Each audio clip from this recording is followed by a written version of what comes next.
Electricity पढ़ा देंगे। Electricity पढ़ाएं आप लोगों को? जी सर।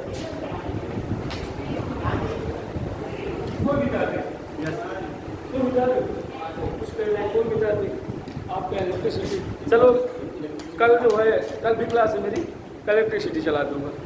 आज कुछ नॉर्मल बता के चलते हैं, शायद कुछ बताया हो सर ने, जवाब देंगे जैसे जैसे उसी का एडिशन करेंगे, ठीक है। तो सबसे पहले तो आपको राशियाँ पहचानना सीखना है। राशियाँ क्या होती है? भौतिक राशि में आपका सदिश राशि होती है और अदिश राशि होती है। इसकी डिफिनेशन आप लोग सब लोग जानते होंगे, हमसे अच्छी तरीके से। आपको कोई बीएससी करके आया होगा, कोई एमएससी कर भी रहा होगा, शायद कोई एमएससी कर रहा है, नहीं कर रही, बीएससी तो कर रहे हो कोई ना कोई, बीएससी नहीं कर, ज़्यादातर ग्रेजुएशन बी ए, कोई बात नहीं। कुछ लोग इंटर साइंस वर्ग के होंगे इसमें, ठीक। तो इनमें से कुछ परिभाषाएं आती भी हैं, उसमें परिभाषा में ऑप्शन दे देते हैं कि कौन सी परिभाषा है, या मात्रक दे देते हैं तो कौन सा मात्रक है इसमें ऑप्शन में। क्योंकि हम लोगों ने कई बार दिया है बीएससी का एग्जाम, लेकिन हमारा क्लियर नहीं हो पाया, हम सही से नहीं बताते, मेन फ्री देते रहे तो मेंस में धराम हो जाते रहे, ठीक है, क्योंकि साइड हमारी दूसरी है। तो हम लोग आप लोगों को पढ़ाएंगे, शुरू से पढ़ा रहे हैं, लेवल बिल्कुल 0 लेवल लेकर। तो वैसे आपका बीमा होता है और राशियाँ होती हैं। हिंदी में कोई दिक्कत तो नहीं हो रही? हिंदी में सर पढ़ाते होंगे ज़्यादा, चूँकि हम लोग हिंदी मीडियम के छात्र रहे और हिंदी मीडियम नहीं पढ़ते रहे, पढ़ाते भी रहे। और अगर आप इंग्लिश मीडियम में कहेंगे तो हम इंग्लिश मीडियम में ट्रांसलेट कर देंगे, कोई बात नहीं। जिसको समझ में ना आए हिंदी तो हम हिंदी में ट्रांसलेट कर देंगे, ठीक है। तो बीमा का मतलब, राशियाँ का मतलब, राशियाँ आपकी 2 होती है, एक तो आपकी अदिश राशि होती है, एक सदिश राशि होती है। सदिश की परिभाषा आप लोग अच्छी तरह जानते होंगे, लेकिन थोड़ा सा मैं ट्रिक बताता हूँ आपको। सदिश राशि की परिभाषा, सदिश की पहचानने का तरीका और अदिश पहचानने का तरीका। लेकिन भौतिक विज्ञान में हो चाहे केमिस्ट्री में हो, आपका कुछ ना कुछ अपवाद तो बना ही रहता है, ठीक है। नॉर्मल सी चीज़ है जिसमें वह है, वह का मतलब समझ है ना, वह वकील हम लोग का धारा में पढ़ते थे आप लोगों के खरगोश में, जिसमें वह शब्द आ जाए तो समझ लीजिए वो सदिश है, और जिसमें वह ना आए तो समझ लीजिए अदिश है। लेकिन कुछ तरीके से ये गलत है, लेकिन नॉर्मल समझा जाए तो आप ये समझिए कि जिसमें वह शब्द आ जाए तो समझ लीजिए सदिश है, जिसमें वह शब्द ना आए तो अदिश है। जैसे आपका बल हो गया, बल बोलते हैं, वेग बोलते हैं, ठीक है ना, आवेग बोलते हैं। अब इनमें से कोई चीज़ पर समझने की आ जाती है, इनमें कौन सी राशि, इनमें कौन सी सदिश राशि है, कौन सी अदिश राशि है। तो ये सभी क्या है, आपकी सदिश राशियाँ हैं। आपको मैंने बता दिया जिसमें वह है, वह का मतलब बा भी होगा तो काम करेगा, लेकिन सभी में रूल नहीं काम करेगा, ठीक है। जैसे आपका वैद्युत विभव हो गया तो ये गलत हो गया, वैद्युत विभव गलत हो गया, ये गलत हो गया। मतलब ये मैंने पहले बता दिया है कि भौतिक विज्ञान हो चाहे रसायन विज्ञान हो, कुछ ना कुछ अपवाद तो होता ही होता है, ठीक है। इससे संबंधित आपका सदिश राशियों से संबंधित पेपर दिया होगा, आपने भी देखा होगा, तो बीमा पूछ लेता है। तो बीमा मुझे लगता है निकालने का तरीका, बीमा निकालने का अगर तरीका आप समझ गए तो कभी रटना नहीं पड़ेगा बीमा निकालने के लिए, ठीक है।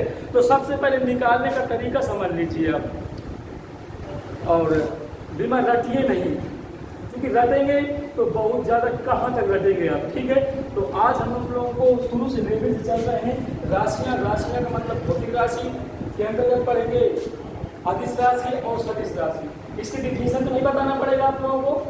सदिश राशि की डिफिनेशन ये होती है कि वो भौतिक राशियाँ जिनमें दिशा के साथ साथ परिमाण का ज्ञान होता है वो आपकी सदिश राशियाँ कहलाती हैं। वो अदिश राशि क्या होती हैं जिनमें केवल परिमाण का ज्ञान होता है, दिशा का ज्ञान नहीं होता है, वो आपकी अदिश राशियाँ कहलाती हैं। और परिमाण क्या होता है, दिशा तो ठीक है, डायरेक्शन आप समझ चुके कि दाएं साइड की बाएं साइड की, ऊपर ये नीचे, ठीक है, ये पूरा पश्चिम उत्तर दक्षिण, ये आपका दिशाएं हो गई, ठीक है।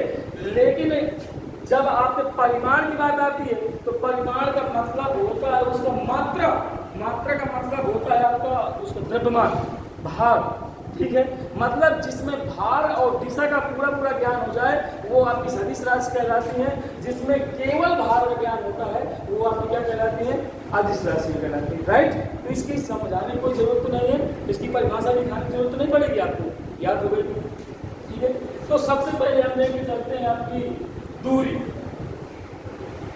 दूरी की डिफिनेशन शायद आपको पता भी होगा, अच्छी तरह से जानते हो, कक्षा 9 में पढ़ा, कक्षा 10 में पढ़ लिया, 13 में पढ़ा होगा, शायद 13 में साइंस वर्ग में काफ़ी बच्चे बैठे होंगे, शायद जो साइंस में लिए रहे होंगे।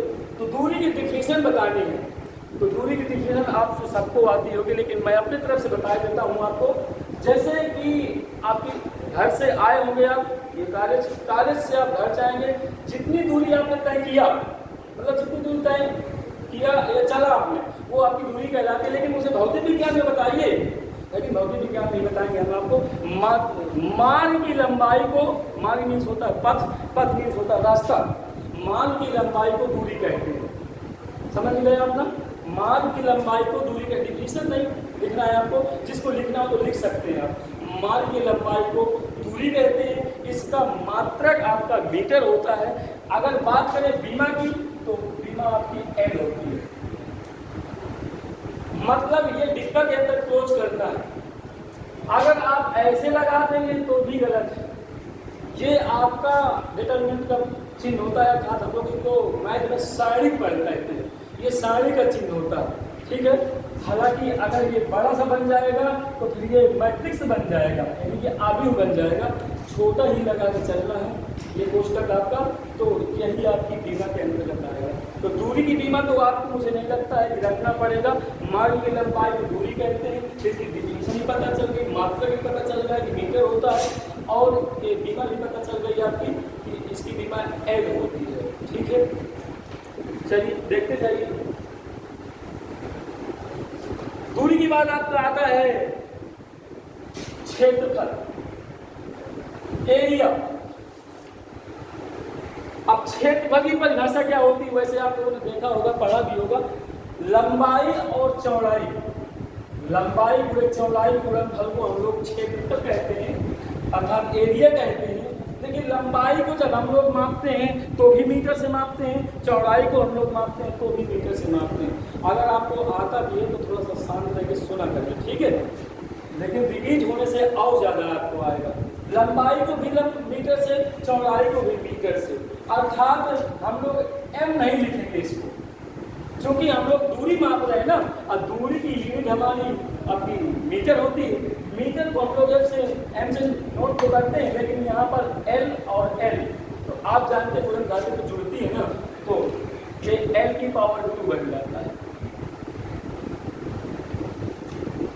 घातांक का कुछ पढ़ा होगा आपने, कक्षा 9 में मैथ लिए रहे होंगे, सभी बच्चे मैथ लिए रहे होंगे, शायद लड़कियाँ नहीं लिए होती हैं, तो भी मैं रूल बता दूं आपको। जैसे n इंटू एन है आपका, तो एल की पावर 2 बन जाता है। जैसे a की पावर m है इंटू a की पावर n है आपका। अगर समान बेस होते हैं, इनको बेस कहते हैं, आधार कहते हैं, इनको पावर कहते हैं। समान बेस होते हैं तो पावर आपकी ऐड हो जाती है, जुड़ जाती है, तो a की पावर m प्लस n हो जाता है। और भाग में घातें घटती हैं, जैसे आपका a की पावर m है अपान a की पावर n है, तो ये बन जाएगा बेटा आपका a की पावर m माइनस n। तो नोट कर लीजिए दिमाग में कि गुणा में घातें जुड़ती हैं और भाग में घातें आपकी घटती हैं। ठीक है, चलिए, तो लंबाई का समझ में आ गया। इसके बाद आता है आपका आयतन। आयतन की परिभाषा, आयतन की परिभाषा देखिए, लंबाई और चौड़ाई और ऊंचाई, एक ऊंचाई और जोड़ देना पड़ेगा। जैसे आपका ये मैपिंग कर लिया, माप कर लिया, एक ये माप कर लिया, एक ये हाइट ऊंचाई माप कर लिया। लंबाई और चौड़ाई और ऊंचाई गुणनफल को हम लोग आयतन कहते हैं, मतलब लंबाई गुणे चौड़ाई गुणे ऊंचाई। देखिए, ऊंचाई को भी मीटर से मापेंगे, लंबाई को भी मीटर से मापेंगे और चौड़ाई को भी मीटर से मापेंगे, तो मतलब इसका भी एल और इसका भी एल और इसका भी एल। अभी मैंने बताया आपको कि गुणा में घातें जुड़ती हैं, तो आपका कितने एल हो जाते हैं, एल की पावर 3 बन जाएगा। यही आपकी आयतन की बीमा हो जाती है। मतलब समझ में आ रहा है ना, मतलब समझ में ना आए तो फिर हमारा पढ़ाना बेकार है। आप लोगों को समझ में आना चाहिए, ठीक है। इसके बाद आता है आपका चाल या वेग। देखिए चाल और वेग की जो यूनिट होती है एक ही होती है, सेम होती है, लेकिन डिफिनीशन आपकी अलग होती है। दूरी की परिभाषा जो होगी वो विस्थापन, जो दूरी की बीमा होगी वही विस्थापन की बीमा होगी, लेकिन जो आपका विस्थापन होता है,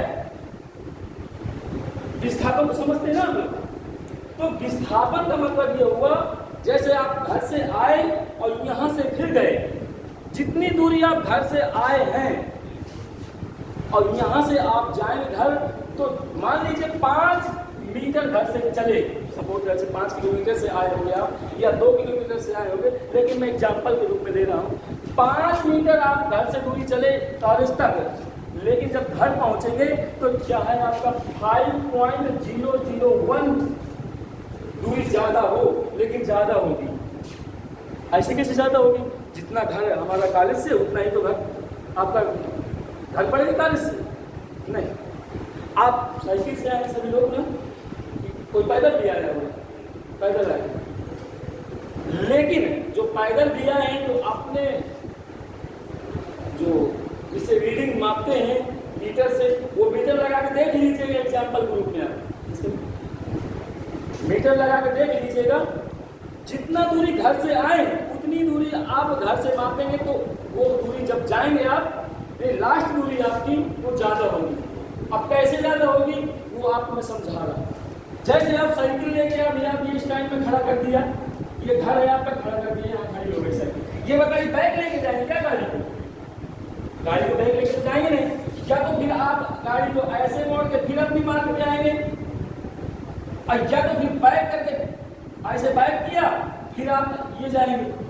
ये आपकी जितनी बैकिंग हुई, आपकी बैक की जो दूरी हुई वो आपकी लास्ट दूरी हो गई। अर्थात विस्थापन में डिफिनीशन बनेगी अंतिम लंबाई और प्रारंभिक लंबाई के अंतर को विस्थापन करेंगे। अंतिम लंबाई और प्रारंभिक लंबाई के अंतर को विस्थापन कहते हैं। जबकि दूरी की डिफिनीशन मैंने बताई मार्ग की लंबाई को दूरी कहते हैं। मान लीजिए जैसे बांधा है तर्रा है, जितनी दूरी हो गई वो आपकी दूरी कहता है। लेकिन जब तर्रा से लौटेंगे हम बांधा, तो पहली दूरी जितनी थी और लौट की दूरी आई हुई है भाई। बस आप भी तर्रा जाएगी तो बैक होके नहीं आएगी, मोड़ी या बैक करेगी, बैक से फिर रास्ते में आएगी। तो जो बैक होके गई थोड़ा बहुत 0.1 मीटर या पॉइंट कुछ भी, तो अंतिम दूरी ज़्यादा होगी और प्रारंभिक दूरी कम होगी। दोनों को डिफरेंस कर देंगे तो आपका विस्थापन होकर निकल आएगा। हालांकि जितना विस्थापन की बीमा होगी वही आपकी दूरी की बीमा होगी। जो विस्थापन का मात्रक होगा वही आपका दूरी का मात्रक होगा। विस्थापन भी मात्रक मीटर होता है और दूरी का भी मात्रक मीटर होता है। इसीलिए चाल और वेग में डिफिनीशन में भी अंतर होता है, लेकिन जो इसकी मात्रक होता है और बीमा होती है तो कोई डिफरेंस नहीं होता। चलिए देखते हैं, चाल की परिभाषा बता के चलता हूँ मैं आपको। चाल बराबर होता है आपका दूरी बटे समय। शायद पढ़ा होगा परिभाषा। जब भी कोई चीज बटे में होती है वो 3 शब्द जोड़ के कोई एक शब्द इसमें जोड़ा जाता है। 3 शब्दों में से कोई एक शब्द जोड़ करके उसकी डिफिनीशन बना लेते हैं। या तो एकांक शब्द जोड़िए, या तो आपका मात्रक शब्द जोड़िए, या तो इकाई शब्द जोड़िए। देखिए मैं कोई एक शब्द लेके इसकी परिभाषा बना रहा हूँ। ये दूरी है, ये समय है। दूरी हमेशा तय की जाती है, ली नहीं जाती है, दूरी तय की जाती है। एकांक समय में अब दूरी किसी वस्तु द्वारा चली जाएगी, या वस्तु हम ही मान लीजिए, या मोटरसाइकिल मान लीजिए, साइकिल मान लीजिए, तो वस्तु हो गई वो। एकांक समय में किसी वस्तु द्वारा तय की गई दूरी को चाल कहते हैं। परिभाषा देखिए बन के आ गई है। या इस शब्द को हमें अच्छा नहीं लग रहा है तो मान लीजिए इसको शब्द जोड़ दीजिए। मात्रक समय में किसी वस्तु द्वारा तय की गई दूरी को चाल कहते हैं।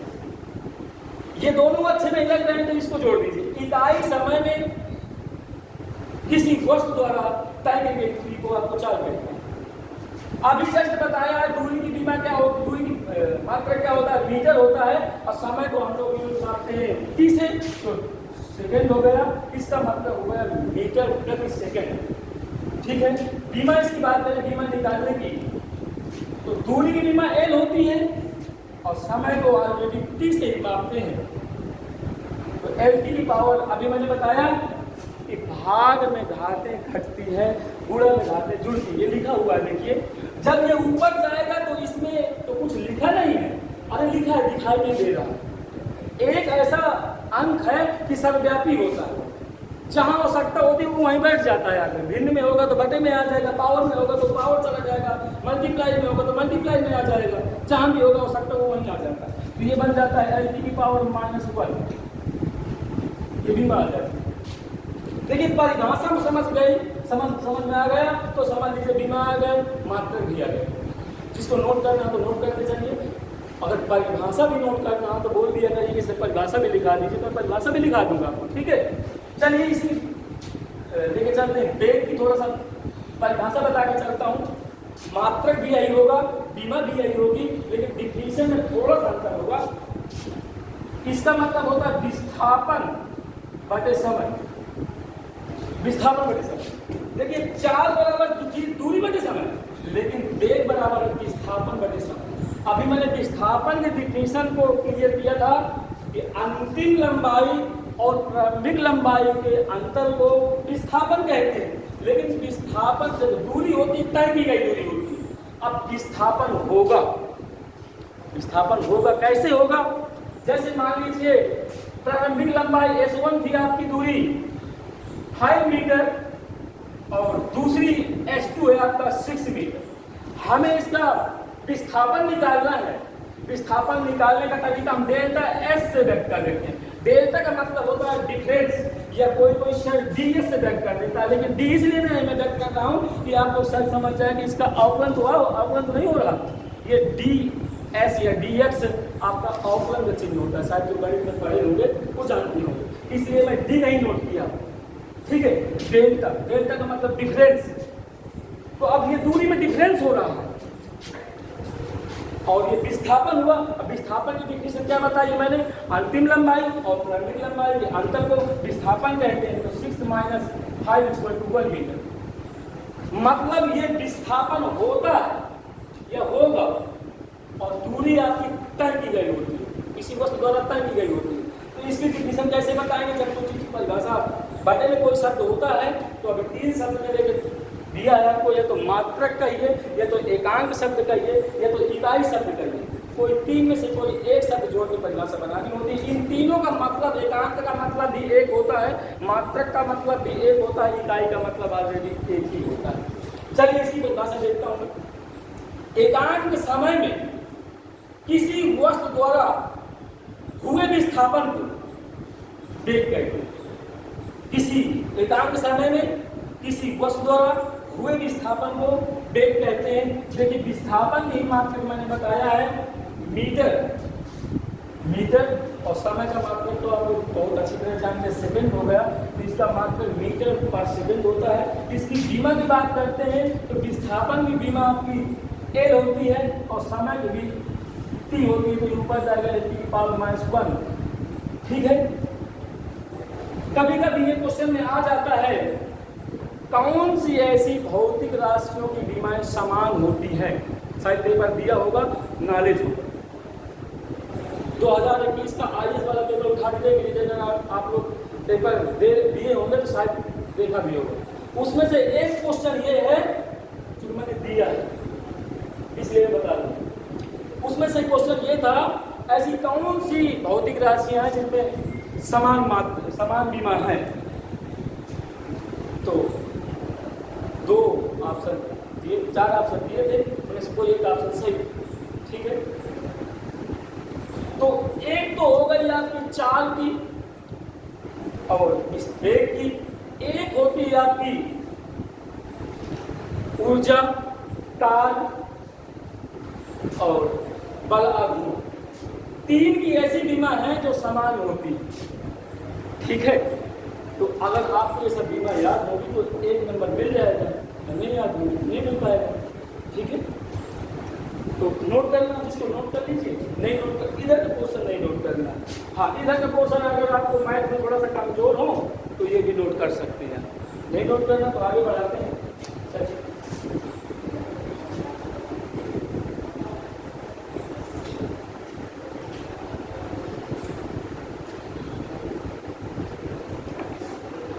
अगला है त्वरण।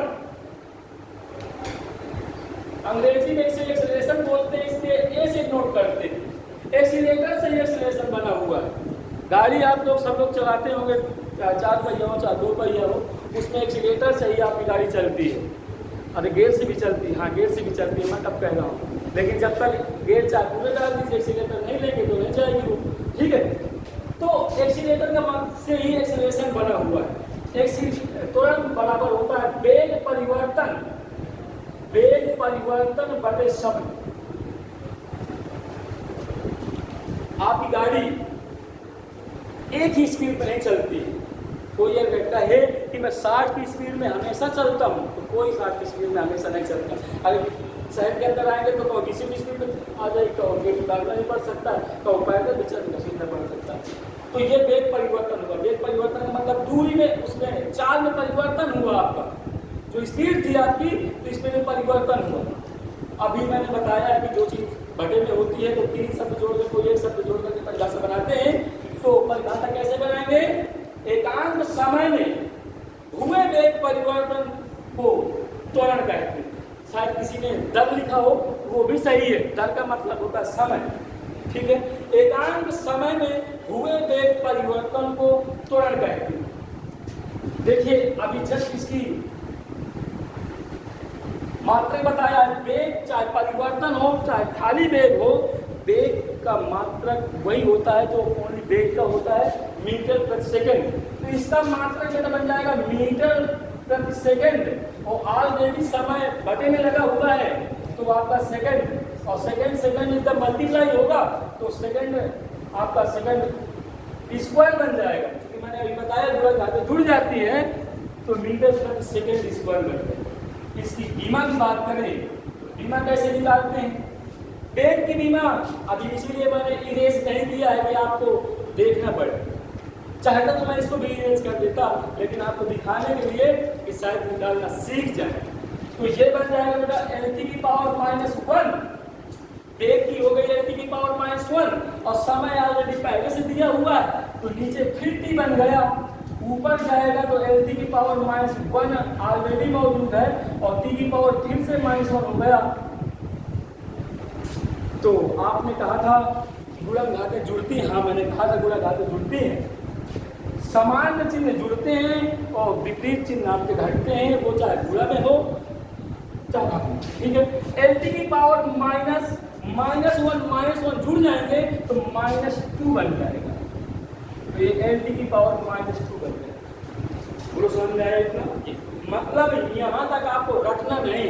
अगर आपके पास आ जाए कि त्वरण की बीमा क्या होती है, 4 विकल्प लिखे हो, एल की पावर -1, एल की पावर 2, एल की पावर -2 और इनमें से कोई नहीं तो आपको एल की पावर -2 लगाना है, निकाल लेना है रफ में। इसे रफ दिए होता है हर एक पेपर में, तो उसमें निकाल लेना। निकालने का तरीका मैंने बता दिया, तो आप नहीं भूलना चाहिए आपको, ठीक है। चलिए नोट करके जाइए जिसको नोट करना हो।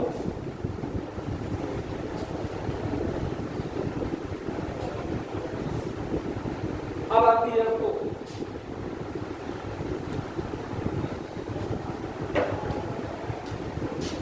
बल।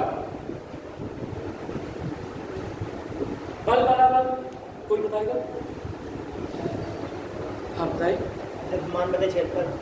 द्रव्यमान बटे क्षेत्रफल। अरे चलिए, बल बराबर होता है द्रव्यमान गुणे त्वरण, ठीक है बेटा। कक्षा 9 में न्यूटन के 3 नियम प्रतिपादित किए गए थे, शायद पता भी होगा आपको, विज्ञान में बताया भी होगा, अच्छी तरह से बताया गया होगा।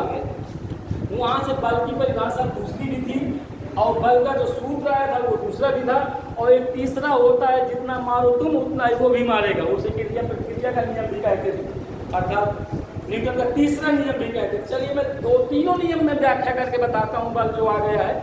तो बल की परिभाषा पहले मैं क्लियर कर देता हूँ। जैसे कि आप लोग की गाड़ी है या कोई वस्तु रखी हुई है, जब तक उसमें कोई बल नहीं लगाएंगे या फोर्स नहीं लगाएंगे तब तक वो एक स्थान से दूसरे स्थान पर स्थापित नहीं हो सकेगी, जा नहीं सकेगी। अर्थात बल वह बाह्य कारक होता है। जब किसी वस्तु पर स्थिर अवस्था, वस्तु स्थिर अवस्था का मतलब आप लोग सब स्थिर अवस्था में बैठे हुए हैं। जब कोई वस्तु स्थिर अवस्था में है, जब तक वो गतिमान अवस्था में नहीं रहेगी जब तक उस पर कोई बाह्य बल न लगाया जाए, और जब कोई वस्तु गतिमान अवस्था में है तब तक वो गतिमान अवस्था में ही रहेगी जब तक कि उस पर कोई बाह्य बल न लगाया जाए। ये बल की डिफिनीशन दिया था न्यूटन जी ने, ठीक है। दूसरा रूल ये आया था कि जो किसी वस्तु पर बल F लगाया जाता है और बल का द्रव्यमान होता है, वस्तु का द्रव्यमान कोई ना कोई होता है, चाहे छोटी छोटी वस्तु ले लीजिए, द्रव्यमान 100% होगा। एक बूंद का द्रव्यमान होगा, हाँ ये होगा, एक बूंद का द्रव्यमान होगा। और कैसे होगा? पानी के एक बूंद का द्रव्यमान होगा। आप एक बूंद चम्मच में डाल दीजिए, उसे 1 घंटे के लिए धूप में रख दीजिए, फिर आप क्या देखेंगे, एक छोटी सी ब्लेड लीजिए, उसको उस बूंद को देखिए कि वो जम चुकी है, सूख चुकी है। वो चम्मच में डाल दिया, चम्मच कोई खाने वाली चम्मच, छोटा सा चम्मच लगाता है, उसमें रख दीजिए धूप में, उस एक बूंद को उस पानी चम्मच में डाल दीजिए, पानी की बूंद को 1 घंटे बाद देखेंगे वो बूंद पता नहीं कहाँ चली गई होगी, अर्थात वो वाष्प बन के उड़ गई होगी। आपको लगता है सूख गई, वो भाप बन के उड़ गई, लेकिन आप देखेंगे कि उसमें कुछ ना कुछ मात्रा उसमें जो उड़ गई है बूंद, तो जितने में थी वो कोई ना कोई निशान छोड़ गई है। आप उस ब्लेड से उसे खींचिए और ऐसे कागज में लीजिए कि वो कागज चिपक न जाए उसमें। और जो एक भौतिक तुला होता है, भौतिक तुला शायद आपने देखा भी होगा, अब तो इलेक्ट्रॉनिक चले हैं तुला, अब तौलने वाला सिस्टम सब खत्म हो चुका है।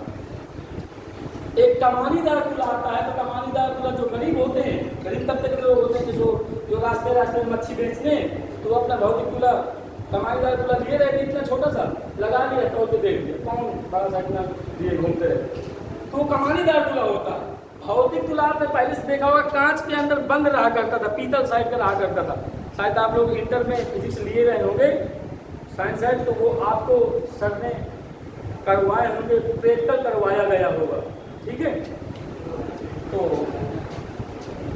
उसका द्रव्यमान अगर तौलेंगे तो उसका द्रव्यमान जरूर निकलेगा, लेकिन जब वो कांच के अंदर बंद क्यों रहता है? क्योंकि जो सुनार तौलेगा उसको, तो उसकी सांस ना अंदर पहुंच जाए, सांस तो लेते हैं हम लोग ना, तो सांस ना पहुंच जाए, ठीक है, तो उसको भी तौल देगा वो। इसलिए अब इलेक्ट्रॉनिक कांटा आ गया है, तो चाहे हवा लगे चाहे जितना लगे, कोई मतलब नहीं रहता उससे, तो उसका विदेश आ जाएगा। तो किसी न किसी वस्तु का द्रव्यमान होगा, और जब द्रव्यमान को पुश करेंगे, वस्तु को पुश करेंगे, धक्का लगाएंगे, तो किसी न किसी स्पीड से जाएगी वो, तो जाएगी तो उसके वेग में परिवर्तन होगा। अब वेग परिवर्तन के इधर को क्या कहते हैं? त्वरण कहते हैं। तो वस्तु के द्रव्यमान और त्वरण के गुणनफल के समानुपाती होता है क्या? बल। जो फोर्स होता है वो वस्तु के द्रव्यमान और वस्तु के त्वरण के गुणनफल के समानुपाती होता है। जब समानुपाती के सर में हटवाया गया था, तो कांस्टेंट आया था k m × a। यहाँ पर न्यूटन जी ने k बराबर 1 लिया था, तो हम भी यहीं पर 1 ले लिया, तो F आ गया m × a। तो सर जो पहली डिफिनीशन बताई है बल की, तो उससे क्यों नहीं निकाला आपने विमा और परिभाषा? तो परिभाषा वहाँ से निकाल दी गई है आपको, और जैसे फार्मूले में आपको न्यूमेरिकल हल करना है तो इससे हल करेंगे, ठीक है। तो यहीं से आपकी F आपका m × a हो गया। ये मीटर नहीं है, ये द्रव्यमान है। द्रव्यमान की विमा m ही होती है, और त्वरण की विमा अभी जस्ट बताया गया है L⁻², तो ये हो जाएगा L⁻², और ये विमा हो गई आपकी बल की, ठीक है। तो बल की भी विमा आपको लर्न नहीं करना है, याद नहीं करना है। अगर आपको उसकी परिभाषा सूत्र आपको याद है तो उसकी विमा, किसी की विमा हो, निकालने की जरूरत नहीं है। हाँ, एक क्वेश्चन आपके दिमाग में हो रहा होगा कि कांस्टेंट के ही क्यों लिया है, तो मैं पहले से ही बता दूं, हर परिभाषा में आपका अलग अलग कांस्टेंट लिए गए हैं, ठीक है। ये हम लोगों ने नहीं लिया, हमारी क्षमता नहीं लेने दी, ये जो वैज्ञानिक लेकर के चले गए हैं उन्हीं ने लेकर दे दिया, हम उनको गुणगान कर रहे हैं। और हर जगह अलग अलग कांस्टेंट आता है। जैसे आपने कक्षा 9 में न्यूटन का गुरुत्वाकर्षण नियम पढ़ा होगा, जब समानुपाती m1 m2 अपान r स्क्वायर, यहाँ से क्यों नहीं बीमा निकाल रहे हैं आपकी, तो ये न्यूटन का गुरुत्वाकर्षण नियम है, ठीक है। यहाँ पर कांस्टेंट आया था कैपिटल G m1 m2 अपान r स्क्वायर, यहाँ पर कैपिटल G की वैल्यू अलग रखी गई थी 6.67 × 10⁻11 न्यूटन मीटर स्क्वायर प्रति किलोग्राम स्क्वायर। तो थर्ड नियम की बात कर रहा था मैं, ये दूसरा नियम है। थर्ड नियम की ये बात होती है, जब कोई वस्तु दूसरी वस्तु पर जितना बल लगाती है, तो दूसरी वस्तु भी पहली वस्तु पर उतना ही बल लगाती है। इस नियम को हम क्रिया नियम भी बोलते हैं। उसमें कई एग्जाम्पल दिए थे कक्षा 9 वाली बुक्स में, कि जो कोई घोड़ा गाड़ी खींच रहा था, या तो आप जब नाव से उतरते हैं तो नाव आपकी पीछे की ओर भाग जाती है, आप आगे निकल जाते हैं, ठीक है। फिर एक क्वेश्चन उसी में और पूछा जाया करता था कि जब हम बस में चलते हैं तो बस धीमी होती है या ब्रेक लगता है तो हमारा सिर आगे की ओर झुक जाता है, ठीक है। जब चलती है तो हम पीछे की ओर चल देते हैं, ऐसा क्यों? उसमें क्यों का क्वेश्चन बहुत प्रकार के थे, तो इनको मैं बताना चाहूँ तो पहले तो बता दें, अगर ना पूछना हो तो कोई बात नहीं, आगे चलते हैं। नोट करना हो तो नोट कर लीजिए। आप ये कार्य होगा, क्योंकि आप लोग जब समझ में नहीं आएगा तो हम कैसे जानेंगे, आपके दिमाग को हम नहीं पढ़ सकते, ठीक है। हम क्या अपने दिमाग को आप भी नहीं पढ़ पा रहे कि हमें समझ में आया कि नहीं आया। आप बताएंगे तब हम समझेंगे कि हमें समझ में आ गया तो आगे बताएं, नहीं तो इसी को बताएं। तो समझ में आ गया सबकी ना, कोई बात नहीं। चलिए आगे देखते हैं, इसको इरेज कर दें, किसी को नोट करना है नहीं, चलिए। द्रव्यमान कितने मापते हैं? द्रव्यमान को आप लोग किलोग्राम से मापते हैं, भार को ही किलोग्राम से मापते हैं। लेकिन जो भार और किलोग्राम में जो अंतर होता है, भार हमेशा नीचे की ओर हमेशा काम करता है, गुरुत्वाकर्षण उसमें काम कर जाता है, गुरुत्व केंद्र ग्रेविटी। भार द्रव्यमान सिर्फ सिंगल होता है m, small m, capital M से कोई ले लेता है, कोई स्मॉल m से ले लेता है। वस्तु है, हाँ, इसका भार 5 kg है, 5 kg है, इसका द्रव्यमान निकालना है। हाँ, द्रव्यमान निकालना है, उसको वेट कर लीजिए। बाद में पहले ही बता दिए कि 5 kg है, पहले ही बता दिए 5 kg, कैसे निकालेंगे? और किसी से वेट करेंगे आपको, भार तौले के उससे। भार इसका 5 है ना, भार थोड़ी में बताया आपने, किलोग्राम बताया ना आपने। मैंने इसका भार 5 kg है। जैसे आपने भार बताया W बराबर mg हो गया आपका, ठीक है। उसका ये आपका W बराबर 5 है आपका, तो W की जगह 5 रख देंगे, m निकालना है आपका, तो W बराबर g बन जाएगा। g का मान 9.8 होता है या तो 10 होता है, उसमें कह देता है कि या तो 10 लिखिए या तो 9.8 लिखिए, ठीक है। अगर मीटर सेंटीमीटर पर सेकंड में जाएंगे तो 9.81 होता है। इसकी बीमा भी निकल सकती है। हाँ, किसकी? द्रव्यमान की बीमा बताया नहीं, m होती है, अभी बताया ना आपसे। द्रव्यमान को m से ही नोट करते हैं, अभी बताया ना। द्रव्यमान की बीमा m होती है और a की बीमा l की पावर -2 होती है। इससे निकालें तो कैसे निकलेगी?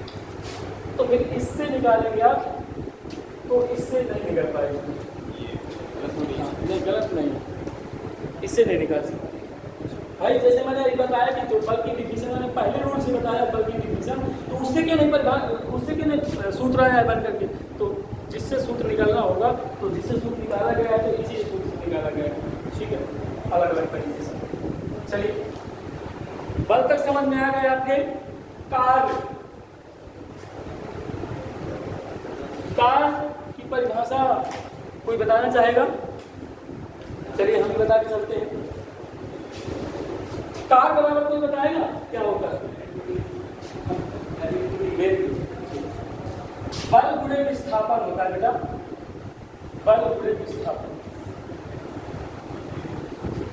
अर्थात हम इसको लिख सकते हैं F × D, लेकिन एक्चुअली में जो लिखा जाता है यहाँ पर वेक्टर लगा रहता है, और जब दोनों डार्ट हटते हैं तो कॉस थीटा आता है। यहाँ पर दो कंडीशनें और तो तीसरी तीन कंडीशनें भी लागू होती हैं। चलो तीनों कंडीशन लेके चलता हूँ, थोड़ा सा विस्तार से लेके चलता हूँ। और नॉर्मल तरीके से तो यही होता है, इतना ही हो जाता है। जमीन पर वेक्टर लग जाता है आपका, तो इन दोनों से जब वेक्टर हटता है तो कॉस थीटा आता है।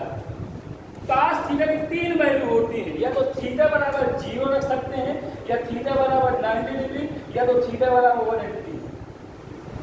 तीनों कंडीशन में एक निवेदन इस तरह का बन के आया करता है आपका। बहुत नॉर्मल क्वेश्चन रहता है, निवेदन हल करने के लिए लिख देता है कि किसी वस्तु पर 5 न्यूटन का बल लगाया जा रहा है और 5 न्यूटन का बल लगाने से वस्तु 3 मीटर विस्थापित हो जाती है और बल प्रकार का कुछ मान दिए होगा 5 जूल का करना पड़ता है, तो उसका कोण निकालिए। तो कोण निकालने के लिए फिर ये आ जाता है। ठीक है, चलिए देखते हैं। जैसे कि आपने अभी ये ओवरब्रिज नहीं बना था, समथिंग 2015 के आसपास या 2013 के आसपास बना था, ये जो आपका बासुल स्थान के आसपास निकल के गुजरते हैं, तो समथिंग 2013 पर ध्यान नहीं, क्योंकि हमको यही थे। तो घंटों लाइन लगे रहा करती थी। आदमी कोई बोझ लिए सिर पर लिए खड़ा है, पसीना बह रहा है, लेकिन उससे कहा जाए कि आपको क्या महसूस होगा, ऐसे मीडिया वाले जाते हैं, आपको क्या महसूस होगा? अरे उनसे पूछे तो महसूस क्या बताएंगे, घंटों लिए खड़े हैं, ट्रेन निकल नहीं पा रही। लेकिन उससे कहा जाए कि तुमने तो कुछ भी कार्य नहीं किया। अरे मैं 1 घंटे से लिए खड़ा हूँ, कुछ भी कार्य नहीं किया। विज्ञान कहती है कुछ भी कार्य नहीं किया आपने। अरे क्यों नहीं किया? 1 घंटे से लिए खड़ा हूँ। लेकिन अगर छोटा सा एक बालक है, एक तिनका उठा करके इधर से उधर रख दिया तो उसका कार्य हो गया, उसका कार्य माना जाएगा। लेकिन जो 1 घंटे से वो बोझ लिए खड़ा है तो उसका कार्य नथिंग है, 0 हो गया उसका कार्य। ये विज्ञान कहती है हमारी। देखिए विज्ञान का कार्य जैसे FD cos 0 रखेंगे तो cos 0 की वैल्यू 1 नहीं होती है, सॉरी 1 होती है, तो FD cos 0 1 होगा, बोले तो FD आ गया। ये ट्रिग्नोमेट्री में आपने सारे में पढ़ा होगा, ना पढ़े तो मैं बता दूंगा, सभी के मान बता देंगे। cos 0 की वैल्यू 1 होती है, cos 90 की वैल्यू आपकी 0 होती है, cos 180 की वैल्यू आपकी -1 होती है। ठीक है, अगर बात करें थीटा की वैल्यू 90 रखें, FD cos 90 और cos 90 का मान 0, तो पूरा तो हो जाएगा 0।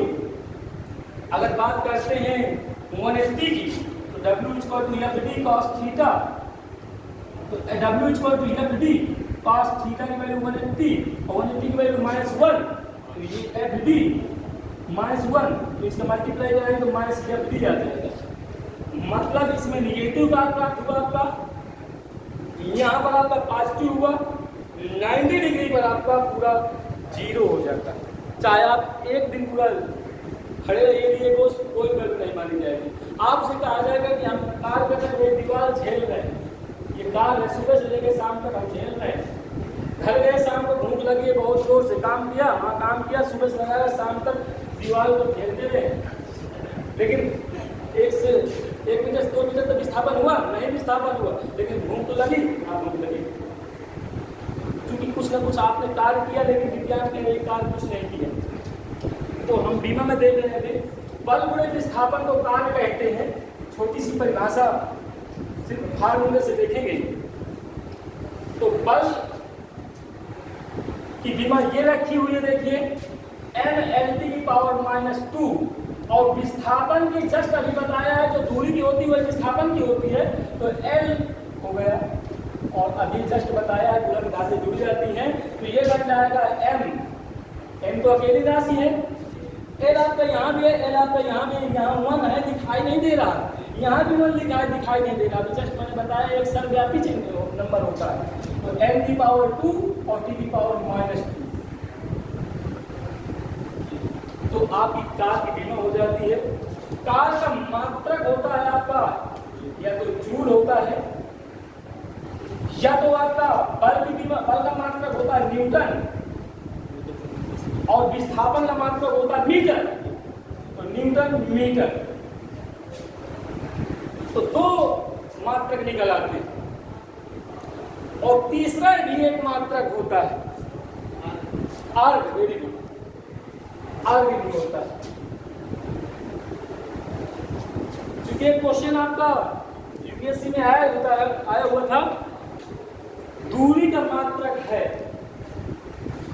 ना, तो मीटर लिखा था और तमाम लिखे थे, उसमें से पारसेक लिखा था, तो पारसेक भी होता है। इसलिए थोड़ा सा गहराई तक पढ़ना पड़ता है आपको, ठीक है।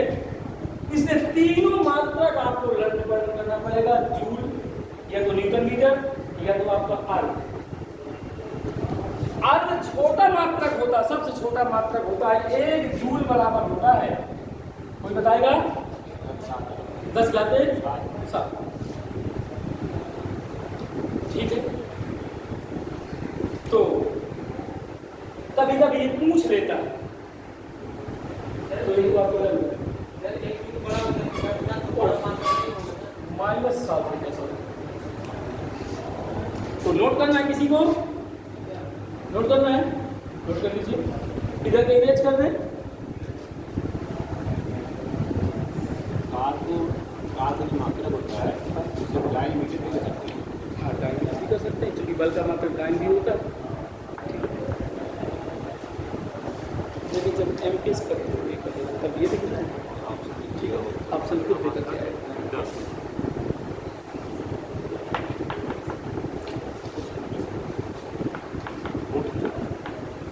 अब चल रहे हैं हम लोग बल आघूर्ण।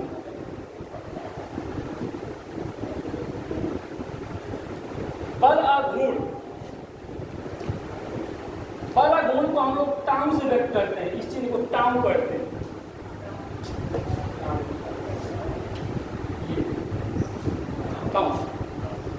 इस चिन्ह को टाउ पढ़ते हैं, अल्फा, बीटा, गामा, नीटा, ईटा। ये आपका ग्रीक भाषा में शब्द है, जैसे हमारे यहाँ एबीसीडी चलती है, सकाना है, समुद्र खगोश, ये वहाँ की लैंग्वेज है। इसे टाउ से नोट कर लेते हैं, ठीक है। ये निवेदन लगाने के लिए कर देते हैं कि इसे टाउ से नोट कर देते हैं, नहीं तो बाला नोट लिखेंगे तो काफी देर लग जाएगी लिखने में, समय लॉस हो जाएगा। बला गुण बराबर होता है, बला गुण के कई ऐसे एग्जाम्पल हैं जो आप एग्जाम्पल घर में यूज करते हैं, लेकिन अब तो सब सिस्टम बटन सिस्टम हो गया है, तो यूज कम हो रहा है।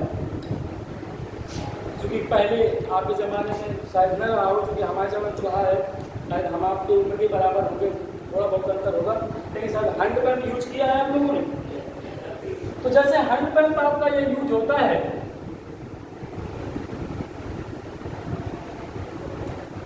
यहाँ पर ये हैंड पंप होता है, तो यहाँ पर छोटा सा पतला सा बनाया जाता है। अरे यहीं पर हाथ खा क्यों किया जाता है? बीच में लगा दो, यहाँ लगा दो, यहाँ ही क्यों लगाया जाता है? ये दरवाजा है, देखिए ये दरवाजा, ये कुंडी यहाँ लगा के यहाँ लगाया जा सकती है, यहाँ लगा दिया तो यहाँ भी लगाया जा सकता था। उसमें देखिए बात लगा हुआ, देखिए बोला कि ऐसे करी, ठीक है। और उस कुंडी को थोड़ा सा और इधर कर देते, लेकिन जो कारपेंटर लोग हैं वो वैज्ञानिक होते हैं, बहुत वैज्ञानिक होते हैं, उनको ज्ञान है, फिजिक्स के बारे में ज्ञान है, लेकिन उनसे पूछो कि क्यों लगाया जाए, भाई हमें नहीं पता, क्योंकि हमारे जो मिस्त्री साहब थे वो यही लगाना सिखाया है, तो हम भी यही लगा रहे हैं। इसका भी रीजन है। रीजन क्या है? बल गुण। यहां पर जहां से मूविंग पार्ट कर रहा है, यहां से घूमता है, यहाँ पर बैरिंग पड़ी होती है, इसमें डंडा खोल के देखेंगे हैंडपंप तो वहाँ बैरिंग पड़ी होगी। जितनी दूरी बल की क्रिया, इसको हम लोग क्रिया रेखा, ये क्रिया रेखा, क्रिया रेखा का मतलब जो कार करने की जो दूरी होगी, जितनी दूरी होगी उतना ही कम बल लगाना पड़ेगा और कार आसानी से हो जाएगा। आप कभी कभी ऐसा होता है कि जहाँ पर हत्था पकड़ने वाला होता है, आप लोग कभी कभी ऐसा भी करते हैं कि यहाँ से जब किसी को भाई पानी पीना है, चलो मैं चला देता हूँ, तो यहाँ से पकड़ के कभी कभी आप लोग करते हैं, लेकिन आपको ज़्यादा ताकत लगानी पड़ती है और यहाँ पर थोड़ा सा उससे अपेक्षा कम ताकत लगानी पड़ती है। हम लोग घर पे या आप लोग घर में अपने दादा से या दादी से पूछिएगा, चाक रहता था, जान लो चाक का, चकिया, घर की चकिया या कुम्हार का एक चाक होता है। ये सब फिजिक्स में एग्जाम्पल दिए हैं, आप लोग पढ़े तो। चाक होता था ये, यहाँ पर एक छिद्र रहा करता था। और मैं भी बता दूं, मैं कुम्हारी हूँ, ठीक है, लेकिन बनाने वाला नहीं, ठीक है। यहाँ पर एक छिद्र रहा करता था। अब चूंकि फ्रिज चल गए तब से घड़ा वाला काम खत्म हो चुका है, कहीं कहीं यूज हो रहे घड़े। कुम्हार से पूछिए, अब ये चाक हमारा सीधा है रखा हुआ है, ये सीधा रखा हुआ चाक। जमीन में एक छोटी सी खूंटी गाड़ दी जाती थी बीच में ही, और किनारे पर छिद्र रहा करता था। और कुम्हार एक छड़ी लेकर के इस छिद्र में लगा कर घुमाया करता था। अरे इस छिद्र को यहाँ कर देता ना, यहीं पर बीच में ही कर देता, वो हमसे ज्यादा पढ़े हुए। जितना क्रिया रेखा से दूरी ज्यादा होगी उतना ही कम बल लगाना पड़ेगा और काम आसानी से हो जाएगा। यही चीज वो एग्जाम्पल है। यही चीज आपका सरौती भी होगी, सरौती में देखा होगा ना आपने, तो उसको भी कटिंग करने के लिए वो भी इसी का एग्जाम्पल है। अर्थात बल गुणे बल के बीच की दूरी। हालांकि कार की जो बीमा आएगी वही आपकी बल गुण की आएगी, वही आपकी ऊर्जा की आएगी, लेकिन डिफिनीशन में अंतर है। बल गुण की डिफिनीशन क्या बनेगी? बल गुणे बलों के बीच की क्रिया रेखा के बीच की दूरी के गुणनफल को बल गुण कहते हैं। अर्थात बल की बीमा जस्ट अभी बताया है mL⁻²। क्रिया रेखा के बीच की दूरी हो, चाहे सिर्फ आपकी दूरी भी हो, चाहे विस्थापन भी हो, उसका जो बीमा होगी वो L होगी आपकी।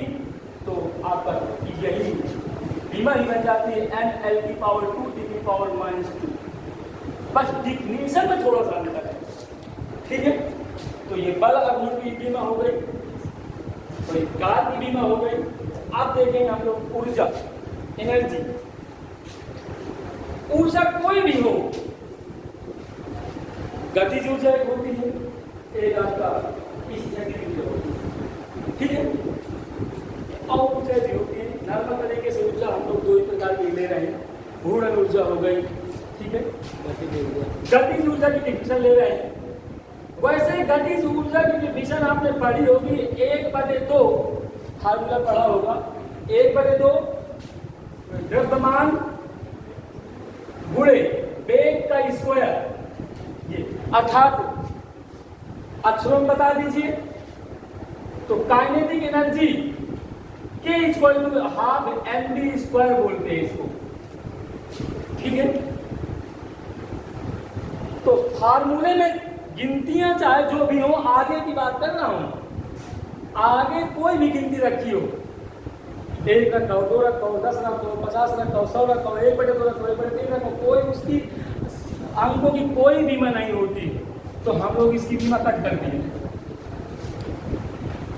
द्रव्यमान की बीमा तो अभी जस्ट बताया है, m होती है। और वेग की बीमा अभी जस्ट बताया, मैंने इरेज कर दिया है, आप अपनी कॉपी से देख सकते हैं। तो L⁻⁻1, अब पावर लगा है आपका 2। मैथ में थोड़ा लेके चलता हूं आपको। अगर A⁻m लिखा है, होल की पावर n लिखा है, अगर पावर के ऊपर पावर लगी हो तो उसका मल्टीप्लाई हो जाता है। जैसे इसको देखिए, A⁻m × n, जैसे A⁻3 लिखा है, होल की पावर 2 लिखा है, ये क्या बन जाएगा? A⁻6 बन जाएगा। फिर 6 होता है ना, A⁻6 बन जाएगा। यदि पावर के ऊपर पावर लगी है आपकी तो उसका मल्टीप्लाई हो जाता है। जिस प्रकार आपका A⁻m था, होल की पावर n लगा हुआ है, तो ये मल्टीप्लाई हो गया A⁻m × n। मैंने एग्जांपल भी दे दिया, A⁻3 whole to the power आपका 2, तो 3 × 6। अब यहाँ की बात करते हैं, देखिए यहाँ पावर लिखा है, यहाँ भी पावर लिखा पर दिखाई नहीं दे रहा। अभी मैंने बताया कि 1 ऐसे नंबर है कि आवश्यकता पड़ने पर जहाँ उतरना होता है वहीं उतर के आ जाती है। चलिए m की पावर 1 लिखा है तो 1 लिखिए, m ना लिखिए। इस 2 का मल्टीप्लाई इस 1 के साथ कराऊंगा तो l की पावर 2 बनेगा ना, तो l की पावर 2 बन गया। फिर इस 2 का मल्टीप्लाई इस 1 से कराऊंगा -1 के साथ तो t की पावर -2 बन जाएगा। ये आपकी गतिज ऊर्जा की बीमा आ जाती है। तो देख लीजिए कार की बीमा सेम निकली हुई है, बालाघोट की बीमा सेम निकली हुई है। एक ऊर्जा और रह गई आपकी स्थितिज ऊर्जा। स्थितिज ऊर्जा, स्थितिज ऊर्जा को हम लोग U से नोट करते हैं और वैसे स्थितिज ऊर्जा का फार्मूला होता है mgh।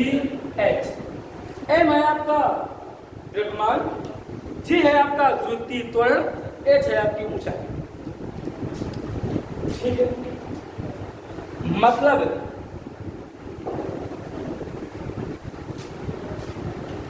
इसकी बीमा देखेंगे द्रव्यमान की तो m ही होती है तो m रख दिया। g अभी द्रुतीय त्वरण मैंने बताया, चाहे द्रुतीय त्वरण हो चाहे खाली त्वरण लिखा हो। अब उसमें द्रुतीय त्वरण आ गया था तो हम परेशान होगा कि द्रुतीय त्वरण का बीमा क्या होती है। अरे आपको बता दिया गया है त्वरण का बीमा होगी, वही आपको द्रुतीय त्वरण की बीमा होगी। तो त्वरण की बीमा भी जस्ट मैंने बताया है आपका l की पावर -2। देख लीजिए तो यहाँ पर g की जगह पुट करेंगे l की पावर -2 और ऊंचाई आपकी मीटर से मापते हैं, मीटर बोल तो l, तो l आ गई है। इसको संयुक्त रूप से लिख दीजिए m l t की पावर -2 एंड l गुणा में घातें जुड़ जाएंगी तो m l स्क्वायर t की पावर -2। ये आपकी इतनी भी आपने सीख लिया। देखिए फार्मूले सहित, डिफिनेशन सहित। अगर आपको इतने में भूल जाए दिमाग तो फिर आपको लगेगा। ठीक है, चलिए देखते हैं और बीमा देखते हैं। नोट करना है जिसको नोट कर सकता है।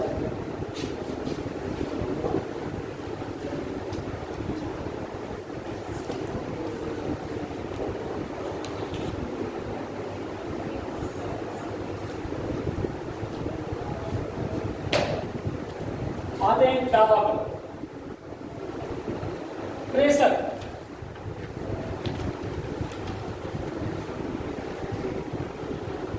प्रेशर मीन्स होता था, इसको अंग्रेजी में P से नोट करते हैं।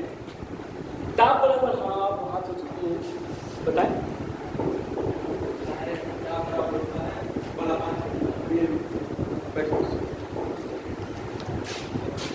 बल बटे क्षेत्रफल। आपने देखा होगा, इसका एग्जाम्पल भी देख लीजिए। एग्जाम्पल जब आप रास्ते में चलते हैं तो बस अपनी धुन में रहते हैं, तो मतलब एग्जाम्पल देख लिया करिए। रास्ते में बहुत एग्जाम्पल मिलते हैं विज्ञान के, चाहे भौतिक विज्ञान में मिले, चाहे केमिस्ट्री में मिले, चाहे जियोलॉजी में, बायोलॉजी में मिले, एग्जाम्पल आपको मिलेंगे जरूर। चलिए बताता हूँ मैं।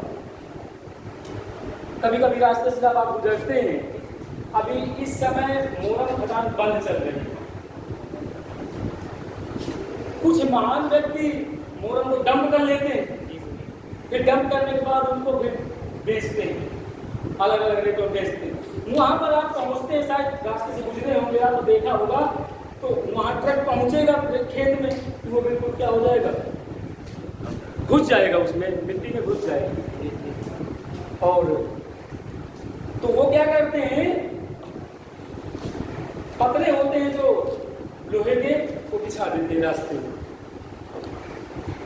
और आपने देखा होगा टायर तो आपका ज्यादा जगह इतना रहता होगा, एक टायर ये हो गया, एक टायर ये हो गया, 2 टायर हो गए आपके। 2 टायर निकालने के लिए मुश्किल से 3 मीटर की आवश्यकता पड़ती है, या 3 मीटर तो मैंने बहुत ज्यादा कह दिया, 1 फुट 2 फुट 3 फुट 3 फुट निकालने की आवश्यकता पड़ती है। 3 फुट इधर डाल दीजिए, 3 फुट उधर से डाल दीजिए। लेकिन वो कम से कम 1 मीटर या 1.25 मीटर के आसपास पतरा बिछाते हैं, वहीं तक बिछाते हैं, रोड से लगाकर जहाँ तक आपकी गाड़ी पहुँचती है। जब लोडिंग होकर ट्रक निकलता है तो इसका एग्जाम्पल क्या हुआ, एरिया बड़ा हुआ है जिसका, जैसे देखिए इसका जो पतरा है एरिया बड़ा है तो क्षेत्रफल कम लगेगा, क्षेत्रफल ज्यादा जिसका होगा, एरिया बड़ा है देखिए, तो क्षेत्रफल ज्यादा बड़ा है तो बल कम काम करेगा और एरिया कम होगा तो बल ज्यादा लगेगा। जैसे आपने देखा होगा कि अभी आपने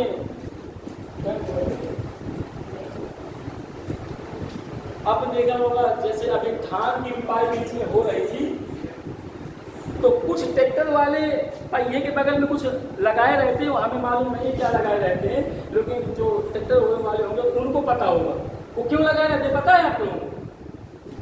ट्रैक्टर अकेले अगर जाएगा तो वहीं पर वो घुस जाएगा, निकल नहीं पाएगा, तो वो जो लोहे के अलग अलग लगाए रहते हैं पिछले वाले पहिए में, तो वो उसको ट्रैक्टर को घुसने से रोक लेते हैं, क्योंकि उसका एरिया बड़ा हो जाता है तो वो घुस नहीं पाता है। जैसे अगर आपने देखा एक छोटी सी जो कील होती है वो आपको पानी में डूब सकती है, लेकिन इतना बड़ा जहाज वो भी तो लोहे से बना होता है, लेकिन वो क्यों नहीं डूबता? रीजन यही है आपका, क्योंकि जो लोहे की कील है उसका क्षेत्रफल कम है तो बल ज्यादा लग रहा है, तो दबाव भी ज्यादा लग रहा है, इसलिए वो डूब गई आपकी। और जो नाव है आपकी, जहाज है, उसका क्षेत्रफल ज्यादा है, बल कम काम कर रहा है तो दबाव भी कम काम कर रहा है। पतली कील है, दीवार में अगर आप पतली तरफ से ठोकर मारिए तो जल्दी अंदर चली जाएगी और दूसरी तरफ से डालिए तो आप परेशान हो जाएंगे, लेकिन आप उसको दीवार के अंदर जा नहीं पाएंगे, क्योंकि उसका जो पिछला पोर्शन होता है वो चौड़ा होता है। तो इसकी डिफिनीशन अभी जस्ट मैंने बताया आपको, जब भी कोई चीज बटे में होती है तो एकांक शब्द जोड़ते हैं, या तो इकाई शब्द जोड़ते हैं, या तो आपका मात्रक शब्द जोड़ते हैं। तो कैसे परिभाषा बनाएंगे? एकांक क्षेत्रफल पर बल देखो लगा करता है, लगाया जाता है, आप लगाएंगे तो लगेगा, किसी के द्वारा लगाया जाता है, पर अपने मन से तो लगता नहीं। एकांक क्षेत्रफल पर लगने वाले बल को दाब कहते हैं, या मात्रक क्षेत्रफल पर लगने वाले बल को दाब कहते हैं। परिभाषा शायद समझ में आ गई आपकी, तो चलिए इससे हम लोग मात्रक समझ लें। बल का मात्रक न्यूटन होता है, क्षेत्रफल का मात्रक मीटर स्क्वायर होता है, क्योंकि क्षेत्रफल जस्ट अभी बताई है मीटर स्क्वायर। इसका बीमा देखिए, बीमा क्या काम करेगी? बल की बीमा भी अभी जस्ट बताया मैंने, m l की पावर -2, और क्षेत्रफल की बीमा होती है l स्क्वायर, तो आपका l स्क्वायर बन गया। एक l से एक आप कैंसिल कर दीजिए तो आपका एक l नीचे बचा कि ना बचा? आपका m l की पावर -1 ऊपर लेगा इसको, और d की पावर -2।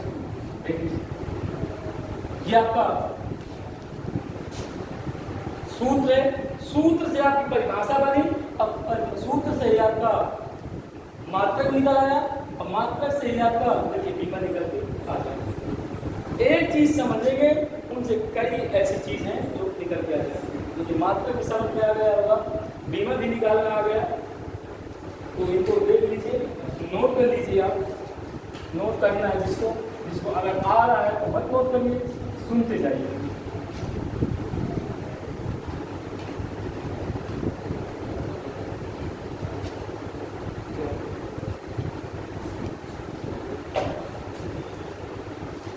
और कोई चीज चलिए देखते हैं, और कुछ न्यूमेरिकल संबंधित चीजें लेते हैं।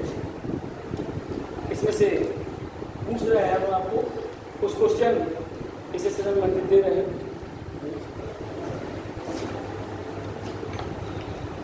ये कोई आम किताब नहीं है, प्रशिक्षित टीचर की है, टीसीटी है ये, ठीक है ना, कोई नॉर्मल किताब नहीं है। नॉर्मल किताब में लेके आया हूँ क्योंकि इससे संबंधित क्वेश्चन नहीं आने वाले। इसमें जो भी क्वेश्चन आया हुआ तो जो भी बोला जाएगा तो आया हुआ क्वेश्चन है आपका, ठीक है। बीएससी डिग्री में साइंस का स्कोप क्या रहता है? बीएससी वाले में बीएससी टीचर होता है, उसमें साइंस की सेमेस्टर बायोलॉजी में कितने नंबर? लगभग 10 से 12 क्वेश्चन पूछे जाते हैं, ठीक। ठीक है। तो उसमें साइंस पूरी पूछी जाती है, ठीक है। साइंस में आपका तीनों फिजिक्स तीनों साइंस आ गए, फिजिक्स भी आ गई, केमिस्ट्री भी आ गई, बायो भी आ गई, बायो में 2 पार्ट हो जाते हैं, जियोलॉजी और बायोलॉजी। तो नॉर्मल क्वेश्चन पूछे जाते हैं, ठीक है, सब लोग कर लें उसको। चलिए क्वेश्चन देखते हैं जरा।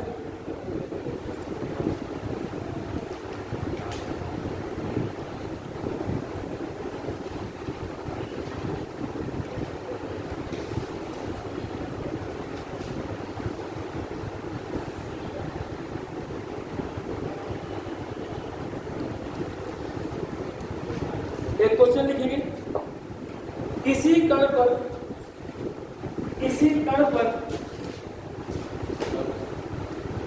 लगे बल को, किसी कण पर लगे बल को, किसी कण पर लगे बल को निम्न संबंध से व्यक्त किया गया है, निम्न संबंध से व्यक्त किया गया है, निम्न संबंध से व्यक्त किया गया है। संबंध आपका ये है, F = P⁻⁻1 प्लस QT, जहां T समय है तो P का मात्रक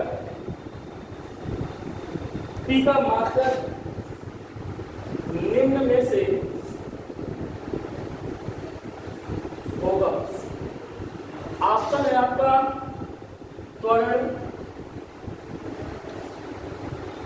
बी ऑप्शन है आपका वेग, सी ऑप्शन है आपका विस्थापन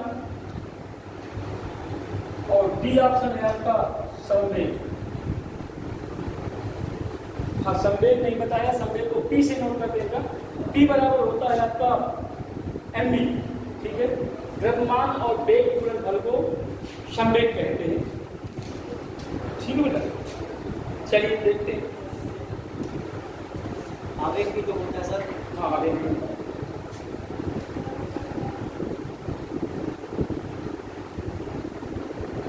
तो हमें किसकी कीमत निकालना, टी चाहिए हमें। देखिए इस क्वेश्चन का निकालने का तरीका समझ लीजिए, पहले समझ लीजिए, शायद समझ में आ जाए आपके। इस तरह से क्वेश्चन आएंगे आपके, आते भी हैं। तो चाहे क्यू का कहता है, चाहे पी का कहता है, हम उसे पी के लिए कहा गया है। चलिए पी को निकाल रहे हैं, इसको साफ देखते हैं। F = डी है आपका P⁻⁻1 प्लस QT। हमें P का मात्रक चाहिए तो P वाला ही शब्द उठा लेंगे। अगर Q कहेगा तो Q वाला शब्द उठा दो। हमें सिर्फ P से मतलब है तो इतना उठाएंगे। अगर Q वाला कहेगा तो F और QT उठा देंगे। चलिए, तो F = हो गया आपका P⁻⁻1। हमें जो P का मान आएगा वो इसमें किसका आएगा वो बताना है। अब कैसे पता चलेगा, जब तक हम इसको निकाल कर नहीं करते। चलिए देखते हैं। ये F है, पहले से F, अगर स्मॉल f होता तो फिर क्या बनता, अलग अलग तरीके के अलग अलग जगह इसकी वैल्यू, फ्रीक्वेंसी भी कहते हैं इसको। अगर f आ जाता, अगर लाइट पढ़ा रहे होते तो इसको फिर हम लोग फोकस दूरी कहते हैं। अगर यहाँ पर कैपिटल F है तो फिर यहाँ पर हम बल कहेंगे, ठीक है। तीनों जगह के अलग अलग मैंने F की कहानी बता दी।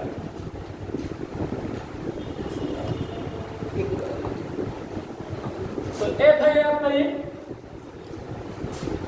F की बीमा, F मतलब बल, बल की बीमा भी अभी जस्ट मैंने बताई है mL/2। हमें बल की बीमा नहीं आती है तो बल का फार्मूला अगर पता है आपका F = m/a, यहाँ तुरंत निकाल लीजिए 1 सेकंड में। तो अगर लर्न है तो बहुत अच्छी बात है। तो mL/2 और P⁻⁻1, हमें P निकालना है तो TA डिवाइड में आएगा तो mL/2 और T नीचे आएगा तो T⁻⁻1। ये P रहेगा मेरे हिसाब से। P ऊपर जाएगा तो प्लस वन भी चला जाएगा ना, तो mL⁻², अब कैपिटल T बना लेंगे इसको, तो इस ये बन जाएगा प्लस का 1 P। आपने सब बताया था गुणा घातें जुड़ती है, यहाँ तो घट नहीं है।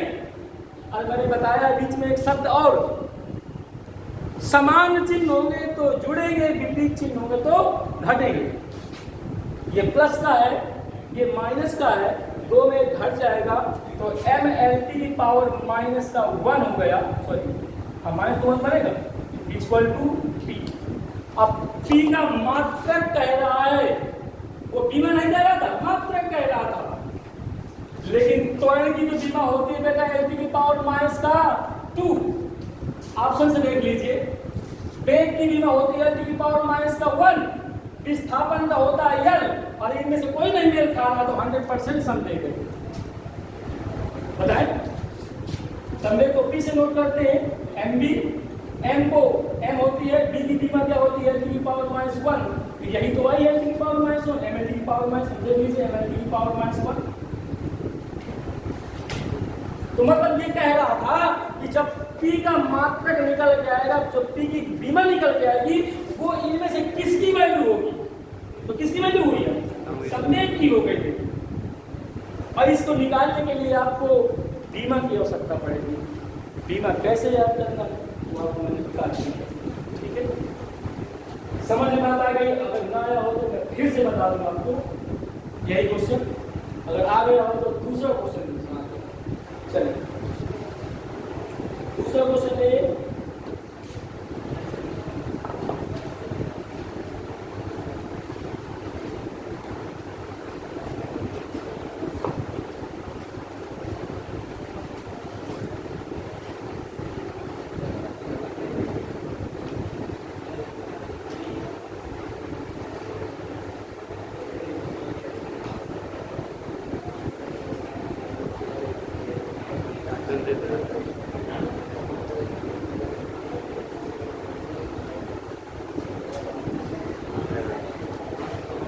एक कण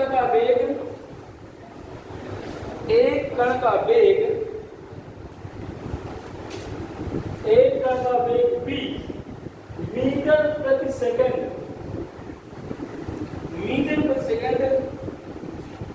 में तथा समय t सेकंड में है,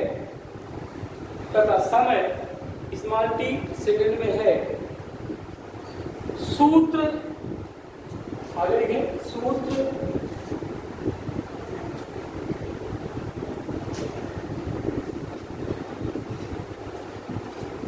दिए आपका सूत्र B = AT plus B/T plus C।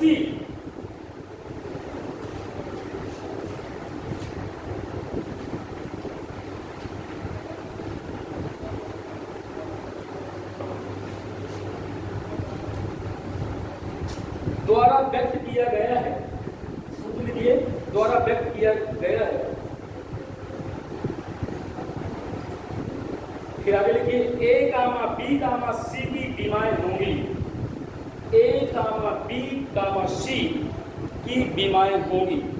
तो अब इनमें से बीमा हमें पता करनी है। ऑप्शन देखिए, ए ऑप्शन है आपका, कैपिटल बना लीजिए इसको। A की बीमा है L⁻2 एंड B की बीमा है आपकी T एंड C की बीमा है आपकी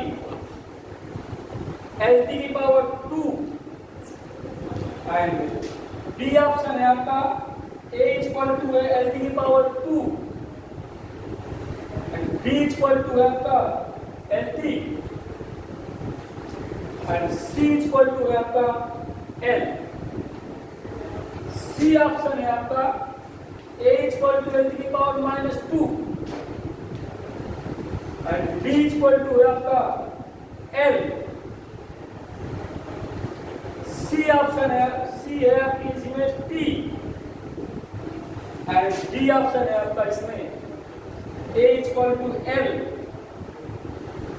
B = LT, C F T, ठीक है ना। चलिए देखिए,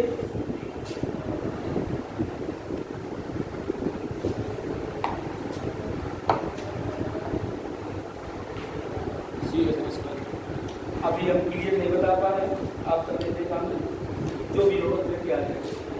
अब आपको को सॉल्व करना है, तो सॉल्व करने का तरीका समझ लीजिए। कैसे करेंगे इसको? अगर एक ही निकालना है, सबसे पहले एक ही, अभी जस्ट मैंने बताया कि एफ दिए था और पीटी की पावर -1 दिया था प्लस का क्यूटी दिए था। अगर पी की निकालना था तो पी बराबर एफ दिया गया था। अगर क्यू निकालते तो क्यूटी बराबर एफ लेते। अगर ए निकालना है तो सिर्फ ये लेंगे, अगर बी निकालना है तो बी बराबर ये लेंगे। लेकिन इसके नीचे 1 लिखा हुआ है तो टी प्लस सी बराबर 0 लेंगे। और वैसे भी बता चुके हैं कि आगे माइनस लिखा हो या संख्या लिखी हो उसे कोई भी नहीं होती है, तो निकालते हैं। तो हम लोग ए निकाल रहे हैं, तो b इक्वल टू AT ले लिया, क्योंकि हमें a निकालना है ना, तो a इक्वल टू हम निकाल रहे हैं तो b/t।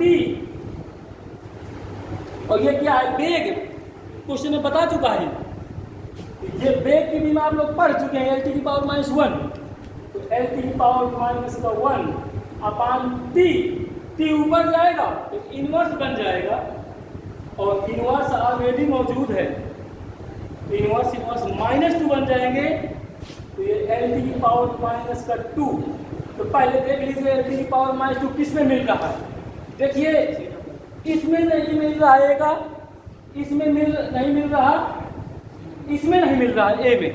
LT की पावर -2 ए में मिल रहा है, तो हमें पहले ऑप्शन से ये कट हो गया, ये भी कट हो गया और ये भी कट हो गया। तो पहले ही ऑप्शन से देख कर कौन अब देर लगाए बताइए? अच्छा पूरे साल करना पड़ेगा क्या? पूरे साल कर लीजिए, लेकिन जब पहला ही ऑप्शन हमारा क्लियर हो रहा है उसी को हम करेक्ट कर देंगे। पूरा साल करने की जरूरत नहीं पड़ेगी, लेकिन पूरा साल करके हमें बताइए। हम पूरा साल करके बता रहे हैं ना। चलिए बी ले रहे हैं, तो बी लीजिए। तो चलिए देखते हैं बी के लिए, b/t। अब आप b/t, सर सी भी तो लीजिए। अरे सी कांस्टेंट है, कांस्टेंट की बीमा नहीं होती है, कांस्टेंट की बीमा निकालना पड़ता है। जैसे मैंने अभी बताया, नंबर की कोई बीमा नहीं होती, संख्या की कोई बीमा नहीं होती है, इसलिए b/t ले लिया गया है। और बेग की बराबर b चलेगा ना बेटा। बेग की बीमा होती है LT की पावर -1, तो b/t ऑलरेडी मौजूद है, ये कैपिटल टी बना लीजिए, इसकी स्मॉल टी की बीमा कैपिटल टी हो गई, और ये हो गया LT की पावर -1। ये क्रॉस कर दीजिए इसे, तो b इक्वल टू बन जाएगा LT की पावर -1 इंटू t। अभी जस्ट आपने ही बताया गुणा में घाते जुड़ती हैं, यहाँ 1 लिखा है, यहाँ पे -1 लिखा है, -1 और +1 जुड़ करके 0 हो गया, अर्थात ये LT की पावर -0 लिख सकते हैं, और जिसकी पावर 0 उसकी वैल्यू 1, तो 1 का मल्टीप्लाई L से कराएंगे तो L आ जाएगा। अब कितना कराऊं? जब दो ऑप्शन भी मिल गए, आपके 2 ऑप्शन मिल गए आपके, ठीक है। तीसरा ऑप्शन निकालने की जरूरत है आपको, तो C+T बराबर भी ले लीजिएगा, इनवर्स में फेंक दीजिए उधर, तो वो आ जाएगा। यही सी ऑप्शन सही है।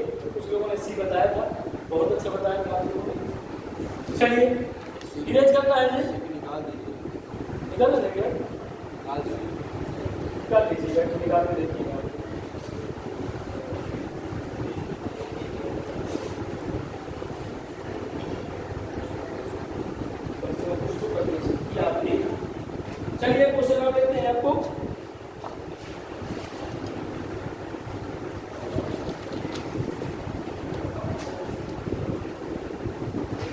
गैसों की अवस्था, बहुत इंपॉर्टेंट क्वेश्चन है, बोल रहे हैं। गैसों की अवस्था समीकरण निम्नलिखित रूप, समीकरण निम्नलिखित रूप,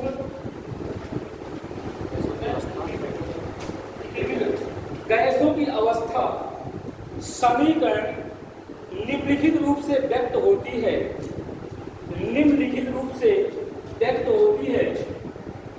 समीकरण दिया है आपका, ये देखिए, P plus A upon B square, B minus B equal to RT, जहां P है दाब, B है आयतन, T है परम दाब, तथा A गामा B व R नियतांक है। तो A की विमा होगी, ऑप्शन है ए ऑप्शन ml की पावर 5 t की पावर -2 एंड बी ऑप्शन है आपका ml की पावर -1 t की पावर -2 एंड सी ऑप्शन है आपका m की पावर 0 l की पावर 3 t की पावर 0। डी ऑप्शन है आपका m की पावर 0 l की पावर 6 t की पावर 0। ये आपका बीमा है।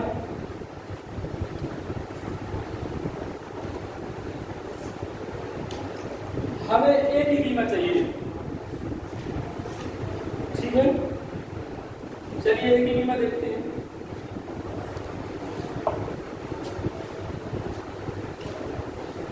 ऑप्शन आपको दे दिया गया है, उसी तरह करना है जिस तरह मैंने अभी बताया आपको।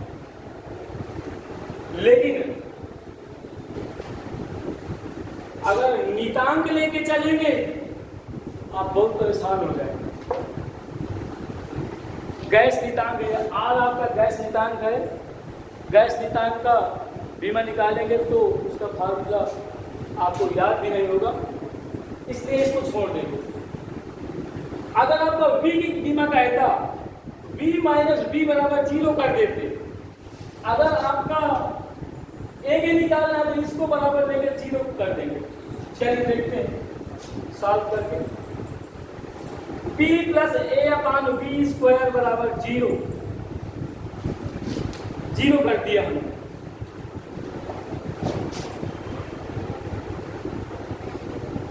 हमें एक ही चाहिए तो P को पक्षांतर कर देंगे तो A upon B square equal to -P हो गया। सिर्फ बीमा की बात कर रहा हूं, बीमा में चाहे माइनस लिखा हो बटे में, चाहे मल्टीप्लाई में माइनस लिखा हो, उससे कोई मतलब नहीं आपका, क्योंकि माइनस का या नंबर का कोई भी बीमा नहीं होती है। तो हम इसको हटा लिया। अब आप ये सोचेंगे कि ये माइनस कहाँ चला गया, मैंने बताया आपको तो उनकी कोई बीमा नहीं होती है। चलिए, ये P है आपका दाब और B है आपका आयतन। आयतन की बीमा बताया गया है, अभी नोट किए होंगे आप, L क्यूब।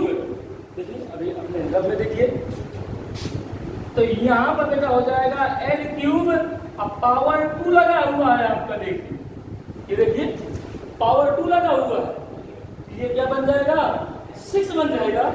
और दाब की बीमा अभी जस्ट बताई गई है बल बटे क्षेत्रफल से। तो बल की बीमा ml की पावर -2 अपान L स्क्वायर, तो L कैंसिल हुआ तो ml की पावर -1 t की पावर -2।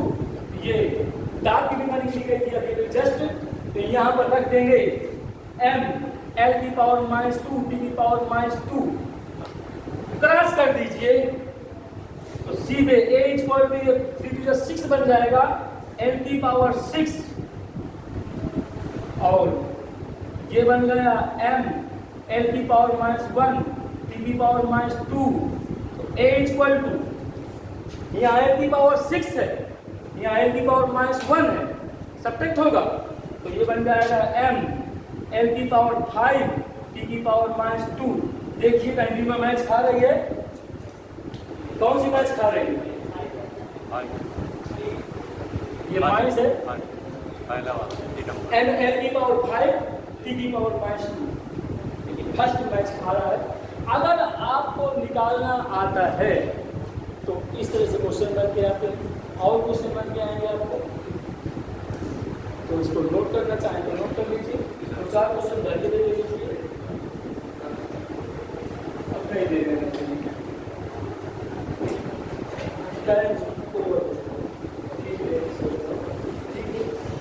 कल इसी चैप्टर को और दोहराएंगे आपको, और नहीं तो फिर मैच है तो इलेक्ट्रिसिटी बताएंगे, इलेक्ट्रिसिटी चलाएंगे, ठीक है।